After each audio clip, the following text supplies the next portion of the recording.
I'm Henrik Cronqvist, and I'm the Dean of Chapman University's Argyris College of Business and Economics. And I'm very pleased today to be talking to one of our professors, Rob Koepp, who is also the former chief economist for Asia for the corporate network at the Economist Group that is publishing The Economist, the magazine. So, Rob, Professor Koepp, we had this meeting this week between Presidents Biden and President Xi of China.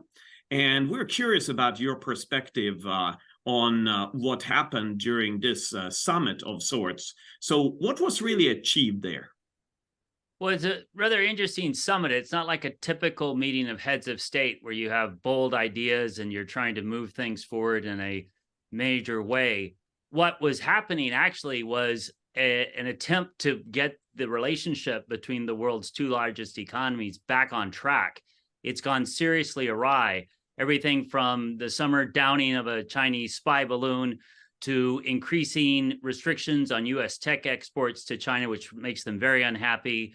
And there's the trade war that's been flaring since the Trump administration, and that's still in place. So it was really an attempt to get things just at a level where the two sides can feel more comfortable dealing with each other. And in that sense, it was a success.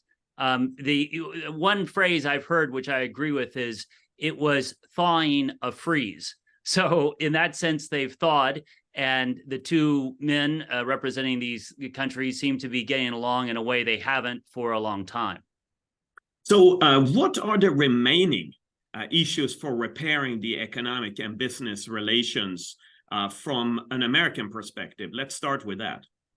So the American side has basically been going beyond what we saw with the previous Trump administration, which started, this what actually from an economic longitudinal perspective was a response. I mean, China has never fully opened its markets, and it has had tariffs on foreign goods, including American. So the U.S. side was, you could argue, matching to that, and then in some ways also being more punitive and going beyond it. But anyway, it wasn't so much the U.S. starting a trade war as the U.S. getting really tough on trade, I think, is a way to think of that. And so, from an American perspective, they want to see China open itself up and roll back things like it's been doing in terms of security legislation. So there's an anti-espionage law.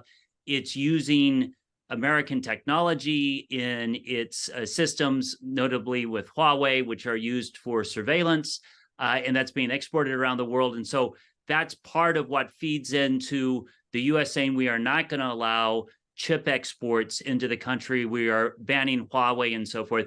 And that's kind of the biggest issue from the U.S. standpoint. Now, some smaller but still important issues have emerged since that trade friction, coupled with now increasing technology tensions, and that is with fentanyl, for example. So fentanyl is, believe it or not, although China is very strict on narcotics within its borders, it has a kind of dominant market share, as it does with so many items, in fentanyl as a substance, as well as precursor chemicals. And those end up getting shipped to like Mexican drug cartels. So a rather interesting way to see a global supply chain that the U.S. is very concerned about. And China did at this summit agree to work with the U.S. to clamp down on that. So that was, I would say, out of everything, that's what the remaining big issues are for the U.S. And that was one tangible bit of progress that was seen from the U.S. side. So, Rob, you're directing our Asia-Pacific Initiative for Geoeconomics and Business here at Chapman University. And you know Asia and China intimately. You have worked over there, you have lived over there, you are fluent in some of the languages. So talk to us about the Chinese perspective and what are the remaining issues from that side? So China sees things quite differently. It sees the U.S. as having started a trade war. It feels things were going great up until these tariffs started getting slapped on Chinese goods. I will say one thing: the Chinese side, that is, doesn't talk about this, but in fact, the trade imbalance has increased since the beginning of the trade war. It was at a little over $370 billion, a trade deficit for the US from China. It's now over 380 billion as of 2022 data. So, I mean, from a Chinese perspective, the trade war isn't accomplishing anything for the US. It's seen as unfair to China. And in particular, what they're looking at is trying to get the US to back off on these tech restrictions, especially with chips. That's seen as potentially crippling China's future as a tech powerhouse. And so that's their number one concern. And then with that, they have, you could say, related issues such as with Taiwan, that it's curiously enough also relates to tech chip supply.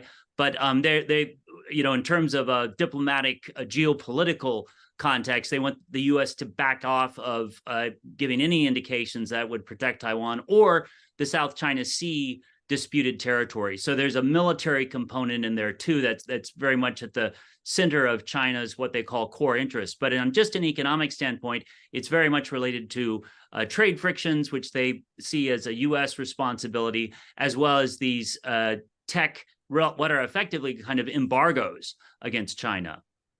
So what's the outlook for improved relations? Well, it's very hard to say at this point. However, generally speaking, with this low bar summit, the accomplishment of, again, warming relations out of a deep freeze has been accomplished. China did agree, as I mentioned, to helping the U.S. clamp down on fentanyl supply. So if that is carried forward, that would help progress things to the next level potentially. The other big accomplishment was from the U.S. side, they wanted to have direct military to military communications at a high level. A big issue for the Pentagon has been when they try to speak to their Chinese counterparts, they don't pick up the phone. This is even at conferences like the Shangri-La Dialogue. And China's position on that has been, we won't talk to you until you start acting right. The U.S. position has been, even adversaries need to talk. We talked with the Soviet Union. This is dangerous not to talk. So anyway, China did agree apparently to also reopening communication channels. So both of those victories in this summit, if there is actual follow through, then I think it would allow the two sides to say, okay, now let's look on other things that we can accomplish together. And that could lead to things like, for example, climate change. That's low-hanging fruit. China's very advanced, everything in the EV market for cars in China to doing other things with solar panels and just renewable energy technology. The U.S., under this current administration, is beginning to embrace that more and looking for a partner to lead the world out of the current crisis. So that would be a great thing for both superpowers to look really good, cooperating on not only for their own people, but for their standing in the world. And then there are, of course, other things. They could get further along in just improving the global trading system, for example, and hopefully dialing back some of the real animosity that's developed over the trade frictions. So what does the summit mean for businesses that are affected by U.S.-China relations? Well, it means the environment has improved a bit. And that could be an unintended positive consequence. Like the U.S. came away with those two big wins, clamping down on fentanyl production, and then also having this high-level military-to-military communication channel reopened. Now, if China feels that it's gotten the necessary amount of respect and it's more confident in dealing with the Biden administration, then we could see improvements in the business climate. For example, these anti-espionage laws have been used particularly against US-based business intelligence services. They've had raids on offices, they've had people arrested. So if China were to make some modifications, for example, to that law, it would accept an area for business intelligence, which by its own nature does need to probe and check under the hood. That's part of due diligence. The problem is China has so many state-owned enterprises and things it considers national secrets, is how they label them. They're more like matters of national interest. But if it could understand national interest and due diligence don't have to be in conflict, that would be one big way to reassure the American as well as entire foreign business community that it's a better environment for doing business in China. Thank you so much, Rob Koepp, who is teaching for us here at Chapman University in Southern California. We always appreciate your perspective and the lessons about the Asia-Pacific region that you bring into the classroom. Thank you so much. Thank you, Henrik.